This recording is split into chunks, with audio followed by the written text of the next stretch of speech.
जय श्री कृष्णा। राधे राधे मेरे प्यारे भक्त जैनों, आज आप सुनेंगे भगवान शिव की कथाएं। वो आखिरी भक्त कौन है? हे देवगुरु, क्या मुझे भगवान शिव के दर्शन हो सकते हैं? राजन, भगवान शिव भक्तों को भोजन कराने से बड़े प्रसन्न होते हैं। वो सवाए ऐसे भोज में सम्मिलित होते हैं। यदि ऐसे है तो हम प्रतिदिन 1000 लोगों को भोजन कराएंगे। प्रभु उस दृश्य को देखकर प्रसन्न होंगे, परंतु भगवान हमें उन्हें पहचानेंगे कैसे? 1000 शिव भक्तों को भोजन कराने की व्यवस्था की गई। प्रथम दिन राजन 1000 पतलों लगा दिया गया है और भोजन परोस दिया गया है। भक्तोगण प्रतीक्षा कर रहे होंगे, परंतु क्या यह उचित नहीं कि मैं सवाए जाकर उन सब भक्तों को आदर सत्कार करूं? राजन, वो बात नहीं है। पतंग में केवल लोग ही बैठा है। एक स्थान खाली बचा हुआ है, उसको भी भर जाने दो। हमें एक व्याकृत के लिए अनाए लोगों के धैर्य की प्रतीक्षा नहीं लेनी चाहिए। हो सकता है कि ईश्वर को लगता है कि आज के लिए भक्ति ही पर्याप्त है। भक्तों को प्रतीक्षा करवाना उचित नहीं होगा। चलो अंदर चले। मैं आप सबको निमंत्रित स्वीकार करने के लिए धन्यवाद देता हूँ। मैं निश्चित ही 12 भाग्यशाली हूँ। कृपया मुझे आशीर्वाद दे। अमंत, आप इतने चिंतित क्यों हैं? हे राजन, मुझे पता नहीं यह भूल कैसे हो गई। क्या मैंने कहा नहीं था कि केवल लोग ही आए हैं? पर आप यहाँ 1000 लोगों भोजन कर रहे हैं। मैंने अच्छी तरह गिना है। राजन, आपकी शिव भक्त आपके परिवार की और आपकी प्रजा की रक्षा करे। भगवान शिव की जय हो। हमने तो यही संकल्प लिया था कि 1000 लोगों को भोजन कराएंगे। भगवान नीलकंठ की यही इच्छा होगी। दूसरे दिन आज कितने लोग आए हैं? क्या आश्चर्य! यह तो 1000 लोग भोजन कर रहे हैं। केवल महाराज, मैंने सवाए गणना करके उनको भीतर भेजा है। मैंने 1000 पान के बीड़ा तैयार करके रखा है ताकि कोई भूल ना हो। मैं बांटते समय उनकी गिनती करूँगा। राजन, यह सचमुच ही आश्चर्य की बात है। मैंने ठीक से गिन कर ही सब लोगों को भीतर भेजा था। मेरे मित्रा तेनालीराम भी गिन कर ही सब लोगों को पतंग में बैठाया है। गिनती में भूल होने की कोई संभव नहीं है। ठीक है, मैं सवाए भी को गन कर पान दूंगा। भोजनशाला का द्वार पर राजा सवाए सबको पान का बीड़ा देने लगे। सभी ने राजा को भूरी भूरी आशीर्वाद दिया। एक पान बच गया है, जरा देखो तो भीतर कोई रह गया है क्या? कितने आश्चर्य की बात है। व्याकृत भोजन करने आए पर 1000 लोग ने भोजन किया। यह हजारों भक्तों कौन हो सकता है? यह चमत्कार कुछ दिनों तक चलता रहा। इस गुप्त हजारों भक्तों का कोई भी पता नहीं चला। राजा इस गुत्थी को सुलझाने में डूबे रहते हैं। एक दिन भगवान शिव ने उन्हें सपने में दर्शन दिया। राजन, तुमने शिव भक्तों को भोजन करवा कर मुझे दीर्पित कर दिया है। ओ हजारवें भक्त जिसे तुम खोज रहे हो, ओ मैं हूँ। इसी तरह से राजा ने कई वर्षों तक शिव भक्तों को नित्य भोजन करवाया। फिर भी वो उस हजारवें भक्तों को देख नहीं पाए। राजा वृद्ध हो चले। हे कैलाशपति, आप जो समस्त प्राणियों का भरण पोषण करते हैं, सवाए मेरे यहाँ भोजन करने पधारे। आपकी करुणा अपरंपार है प्रभु। राजन, मैं नित्य प्रति तुम्हारे यहाँ आकर भोजन करता हूँ, फिर भी तुम्हें मुझे पहचान नहीं पाते हो।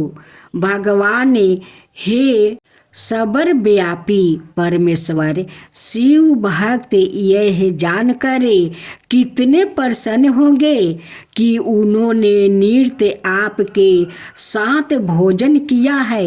यदि आप कृपा करके जहाँ आप बैठते हैं उस स्थान पर कोई चिन्ह छोड़ जाइए तो उसकी पूजा करके लोग परम गति को प्राप्ति कर सकेंगे। काल की प्रतीक्षा करो। भोजनशाला में भोजन के पश्चात केवल जूठी पतल पड़ी थी। राजा चारों ओर खोजने लगे। जिस जगह भगवान शिव ने बैठकर भोजन किया था उस स्थान पर एक शिव मूर्ति और लाठी प्राप्ति हुई। यहाँ प्रभु ने अपनी कितनी सुंदर मूर्ति हमें प्रदान की है। उन्होंने कृपा बस अपनी छड़ी भी निशानी के तौर पर हमें दे दिया है। कितने दयालु है भगवान।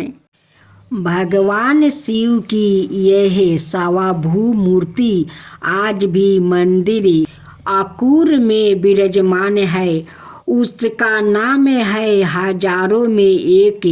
उनके बाएं हाथ में तोते से सुशोभित छड़ी है और ऊपरी हाथों में फरसा और मृगा का चिन्ह है। चौथा हाथ भक्तों को वरदान देने की मुद्राएं में शोभा यमन हो रहा है। इस मूर्ति का अलौकिक स्वरूप देखते ही बनता है। हमें ईश्वर के लिए उस तरह की व्याकुलता होनी चाहिए जैसी एक शिशु को अपनी माँ के लिए होती है। उसे अपनी माँ से दूर रहने पर चारों ओर केवल अंधेरा ही दिखता है। अब आप सुने तीसरा अध्याय, भगवान शिव और अगस्त्य मुनि की कहानी। एक बार भगवान शिव और माता पार्वती कैलाश में उस कक्ष में गया जहाँ अनेक पांडुलिपियाँ रखी हुई थी।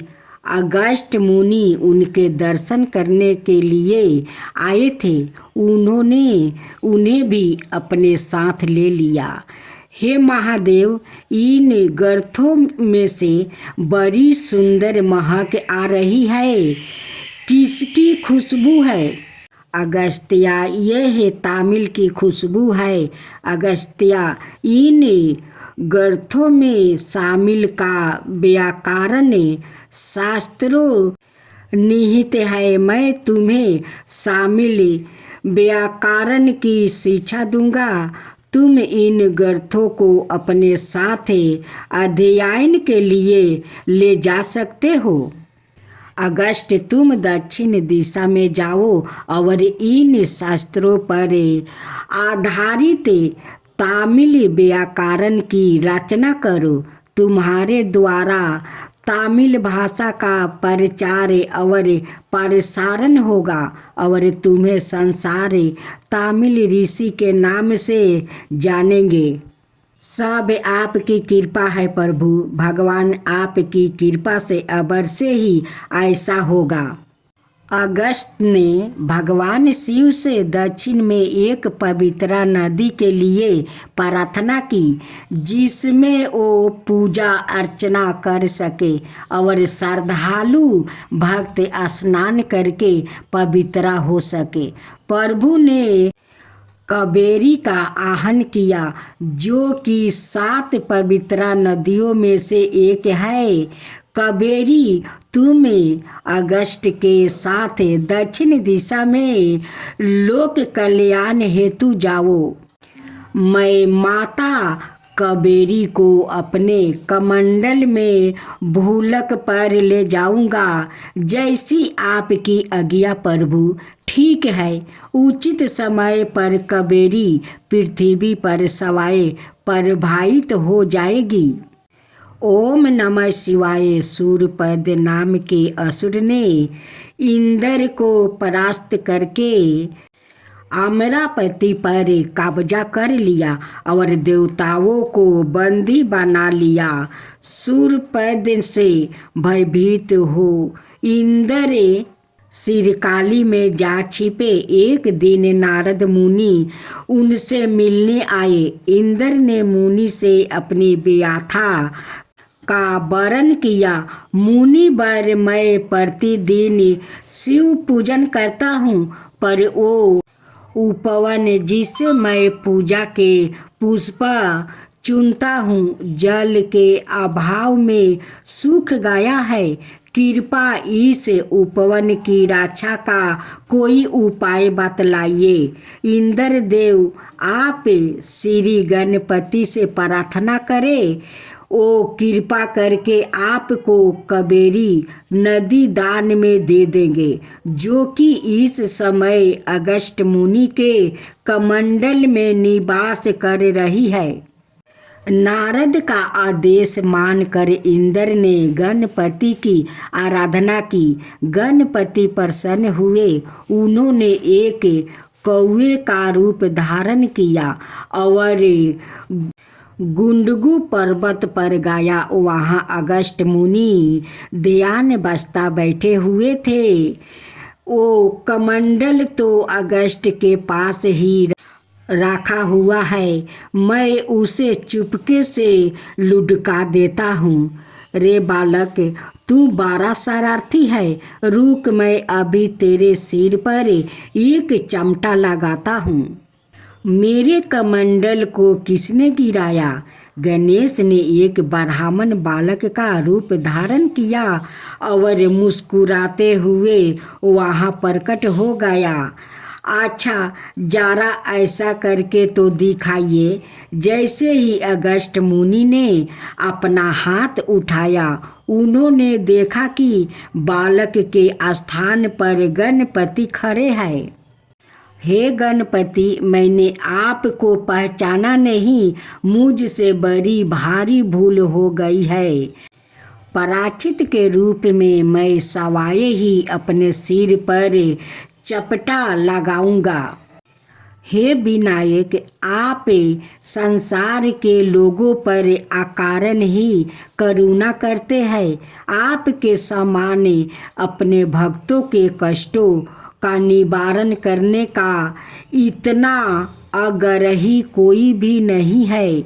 आपके मंदिर में जो भी श्रद्धालु आए और अपना सर थपथपाए उन पर आप कृपा करें। मुनिवर आप व्यर्थ में दुखी ना हो। मैंने इंद्र को वरदान दिया है कि कावेरी यहाँ से प्रवाहित होगी। आज से कावेरी पूरे दक्षिण भारत को प्राप्ति होगी। हे गणपति आप आशीर्वाद लेकर मैं भूलक की यात्रा पर निकल पड़ती हूँ। कावेरी तुम्हारे तटों पर बड़े बड़े मंदिर बनेंगे और तुम्हारा पुण्य सदाए उजागर रहेगा। भगवान पृथ्वी पर हो रहे कुंभ मेले में बड़ी भारी भीड़ उमड़ रही है। छोटे छोटे बच्चों से लेकर बड़े बूढ़ा तक सब लोग गंगा जी में डुबकी लगाकर पुण्य कमाना चाहते हैं। कितनी अद्भुत बात है। तुम ठीक कह रही हो पार्वती, पर इतने लोग में ऐसे कितने हैं जो वास्तव में गंगा की महिमा को जानते हैं। कितने वृद्ध ऋषि मुनि भी इस महान पर्व में सम्मिलित हुए हैं। क्या वो भी गंगा की महिमा से अन्य भीगा है? चलो हम वहाँ जाकर ही वास्तविकता का पता लगाते हैं। जैसी आपकी इच्छा स्वामी। त्रिवेणी संगम में बड़ी भारी भीड़ है। मैं एक बूढ़े मृतक का रूप लेता हूँ और तुम उसकी सुंदर पत्नी का रूप धारण कर लो। हाय, मेरे पति की मृत्यु हो गई है। कोई है जो मेरी मदद कर सके? मैं क्या करूं? आहो, क्या आप लोग इतना भी नहीं जानते? मैंने जैसे ही गंगा जी में डुबकी लगाई, माँ गंगा ने मेरे सारे पाप धो डाले और मुझे बिल्कुल पवित्र कर दिया है। उसी समय भगवान शिव ने, जिन्होंने उस मृतक का रूप लिया था, माता पार्वती के साथ प्रकट होकर सबको दर्शन दिया। जिन लोग ने गंगा में स्नान किया था उन सबको भगवान का दर्शन हो गया। देखो पार्वती, विरल ही गंगा की महिमा को जानते हैं। केवल तुम ही ओ वीर और पवित्र व्याकृत हो जो मेरे पति का अंतिम संस्कार कर सकते हो। तब चलो कार्य पूरा कर दे। भगवान उस एक बिरले व्याकृत के कारण कितने लोगों को आपके दर्शन हो गया। आपकी लीला अपरंपार है प्रभु। अच्छा, अंधा विश्वास क्या है, यह तुम मुझे समझा सकते हो? विश्वास तो पूर्णतः अंधा ही होता है। उसकी आंखें है ही कहाँ? यह तो उसे विश्वास कहो अथवा ज्ञान।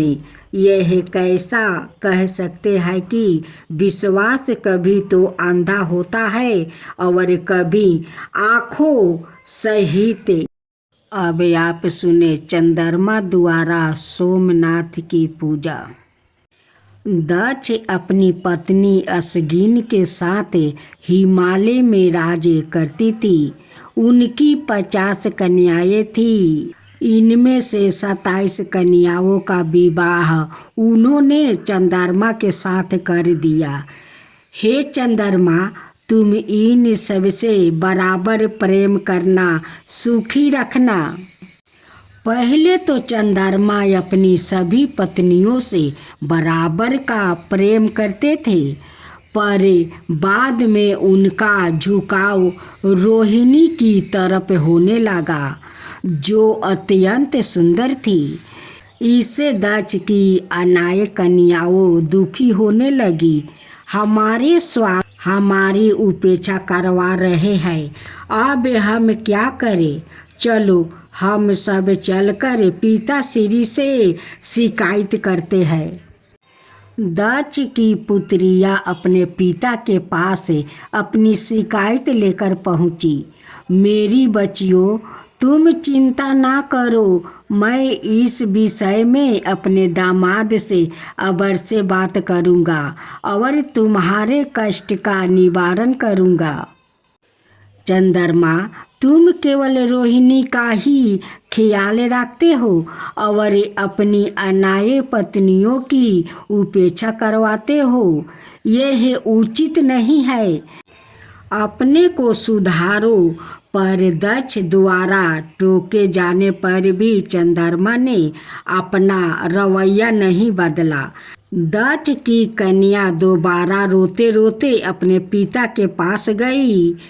तब दक्ष ने क्रोधित होकर चंद्रमा को श्राप दिया, चंद्रमा तुम अपनी पत्नियों की अवहेलना करके उन्हें कष्ट पहुंचा रहे हो। उनका यौवन व्यर्थ ही बीता जा रहा है। मैं तुम्हें श्राप देता हूँ कि इसी तरह तुम्हारा रूप भी छीन हो जाएगा। दक्ष के श्राप के कारण चंद्रमा का रूप छीन पड़ने लगा। भयभीत होकर चंद्रमा देवताओं के पास सहायता मांगने गया। देवगण कृपाए मुझे इस विपत्ति से बचने का उपाय बतलाइए। हे चंद्र, हम तुम्हारे दुख का निवारण नहीं कर सकते। चलो हम सब पीताम्बर वर्मा के पास चले। और उनसे वो सब वर्मा के पास पहुँचे और उन्हें चंद्रमा की समस्या के बारे में बताया। तुमने अपनी पत्नियों के साथ उचित व्यवहार नहीं किया है। तुमने दक्ष की बात को भी अनसुना कर दिया है। तुमने अपने बुजुर्गों का और सत्य का अनादर किया है और इसीलिए दंड के पात्र हो। तुम्हें दंड मिले तो दूसरों को भी शिक्षा मिलेगी। प्रभु, मुझे अपनी भूल का आभास हो गया है। मुझे क्षमा करे और दया करके मेरी रक्षा करे। देवताओं ने भी ब्रह्मा जी से चंद्रमा की सहायता करने के लिए बारंबार विनती की। चंद्रमा समझते वनवासियों को देवता है। यदि वो छीन हो गया तो समस्त पेड़ों पौधों सूख जाएगा और संसार का विनाश हो जाएगा। इसके अलावा चंद्र की किरणों से ही हम देवताओं को सोमरस की प्राप्ति होती है। समग्र दृष्टि की भलाई को ध्यान में रखते हुए आप कृपाए चंद्रमा को इस विपत्ति से बचाए। पृथ्वी पर परिवेश नाम का एक तीर्थ स्थान है। चंद्रमा को वहाँ जाकर भगवान शिव के पंचरक्ष मंत्र का निरंतर जप करना होगा। केवल शिव जी की कृपा से ही उसे इस श्राप से मुक्ति मिल सकती है और कोई उपाय नहीं है। चंद्रमा ने परबेसा पहुंचकर वहाँ एक सरोवर का निर्माण किया जिसका नाम चंद्र तीर्थ पड़ा। उसने वही एक शिवलिंग की स्थापना की और नित्य उसकी पूजा करने लगा। उससे शिव जी के पंचरक्ष मंत्र का 10 करोड़ बार जप किया।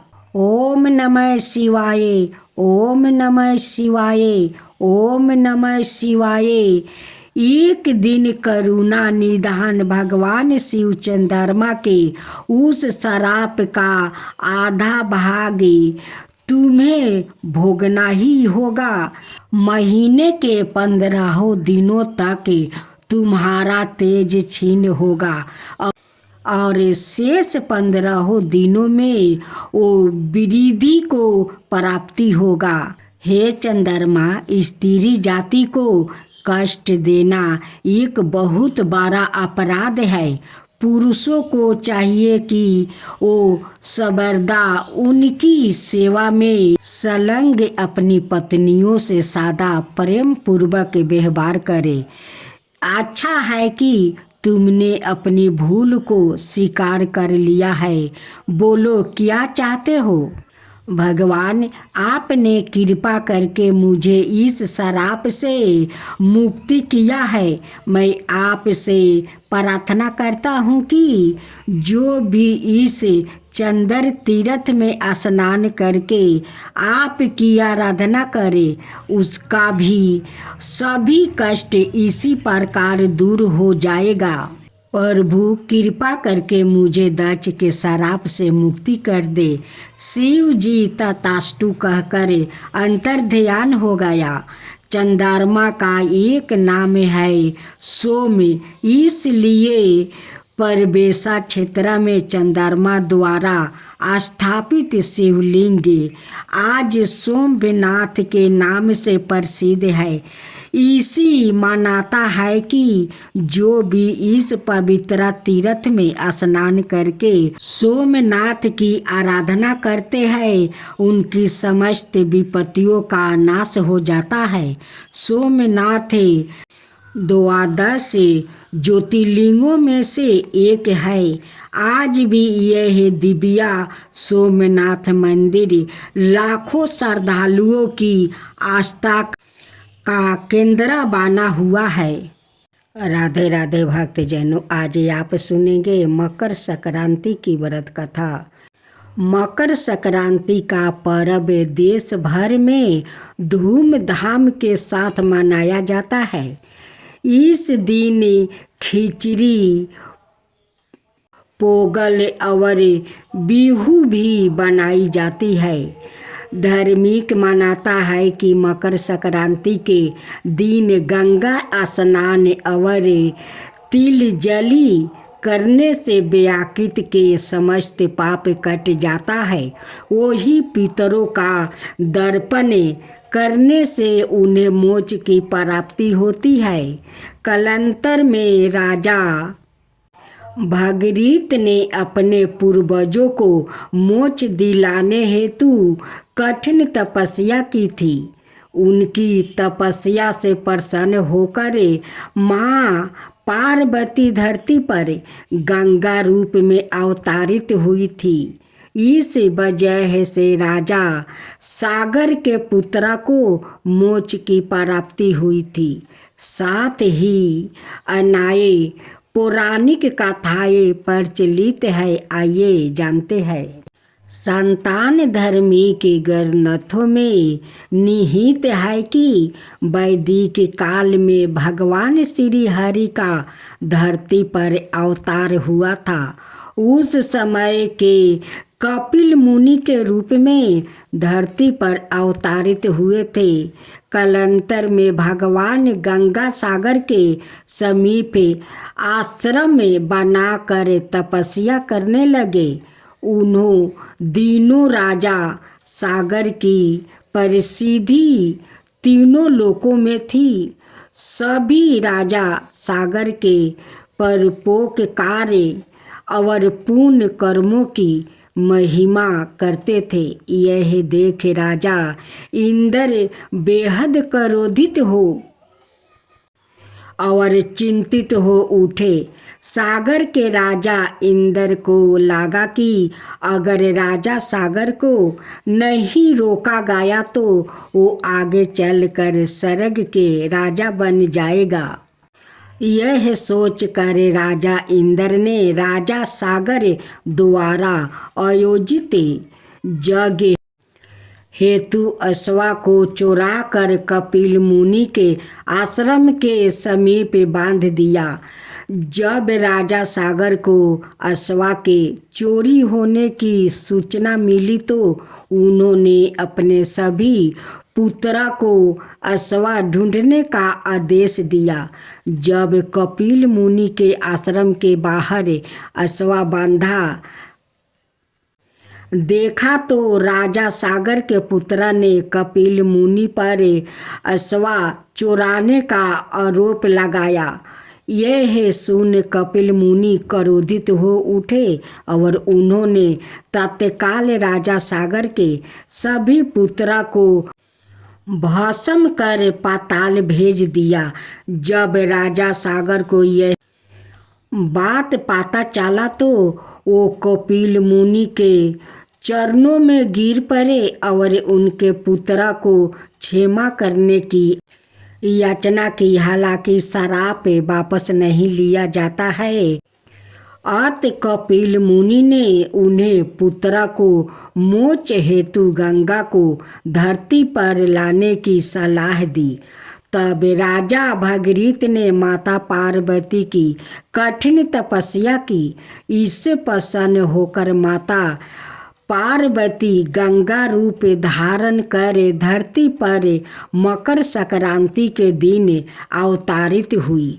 जब राजा सागर के मृत्यु पुत्र को गंगा का स्पर्श हुआ तो उन्हें मोक्ष की प्राप्ति हुई। चिरकाल में मधु और कटभ नाम का 2 दैत्य थे, जो असुरी परावृत्त के थे। इनके अत्याचार और दुस्साहस से तीनों लोकों में हाहाकार मच गया।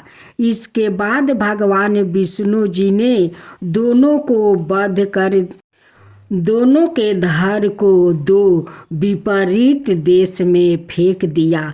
हालांकि धड़ एकजुट होकर फिर से मधु और कैटभ बन गए और तीनों लोकों में अपना आतंक मचाना शुरू कर दिया।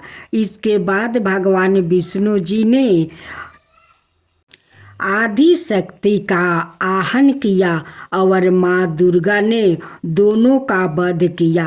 कालांतर में भगवान श्री हरि विष्णु जी ने मधु और कैटभ को पृथ्वी लोक पर लाकर मंदार पर्वत के नीचे उन्हें दबा दिया ताकि वो फिर से उत्पन्न हो सके। तब मधु और कैटभ ने मकर संक्रांति के दिन उनसे दर्शन देने का वरदान मांगा। दानवों के इस वरदान को विष्णु जी ने स्वीकार कर लिया। कालांतर से भगवान नारायण मकर संक्रांति के दिन मंदार पर्वत दानवों को दर्शन देने आते हैं। इसके अलावा सूर्यदेव 1 माह के लिए मकर संक्रांति के दिन अपने पुत्र शनिदेव के घर आते हैं।